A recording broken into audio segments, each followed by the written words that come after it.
Er binnen duizenden vrijwilligers actief in Friesland. In de natuur, de zorg of de sport. Ze doen het voor haarzelfs, maar meer nog voor een oor. Kom maar Thomas, bewegen, ga maar terug. Mijn oudste jongen, Luc, die zit hier op voetbal. Zo ben ik met voetbal in contact kwam. Ik hier net zo vol met voetbal, maar het jonkje vond ik prachtig. En uiteindelijk vond ik het zo mooi. Dan ben ik zelf voetbal gegaan, ben ik coach geworden en dat soort dingen. Dus ja, ik vind het prachtig. Moest dit man, als men net het veld instapt, hij moet op een witte lijn staan. Altijd. Je moet gek op BN wezen, nou dat ben ik. Ik vind BN leuk. Alle BN leuk. Natuurlijk ben ik wel minder BN, maar ik minder BN ben leuk. Je moet een beetje een groep bespelen kennen. Ja, je moet toch ook een beetje voetballen kennen.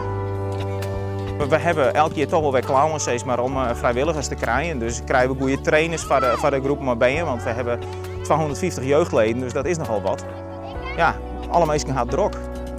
Maar dit team van die jonkies die ik nou train, E2, ze werken wel zo verschrikkelijk mooi samen. En het is echt een team. Ze werken als een team en ja, dat vind ik mooi. Om te zien dat al die BN, al die individuen mooi met elkaar een prestatie deel zijn.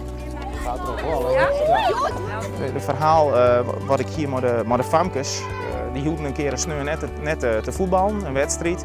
Maar we moesten toch leren wat doet een spul weer. Een hele ploeg met famkes en ik sta er heel stoer voetbal praten vertellen. En je moet hier op letten en daar op letten. En een van de oudste famkes, echt de dwars doorheen, rent naar de jongste daar. Hé, hij is naar je eerbeltjes. Leuk. Nou, dat ben van die dingetjes. Ja, uiteindelijk maakt het altijd prachtig. Ik zou dat iedere ouder gunnen om zulks mooi zien of haar benen te beleven, want het is een prachtige ervaring, zeg maar, erbij. Zoek van meer informatie over Varenoor op uw Facebook-site.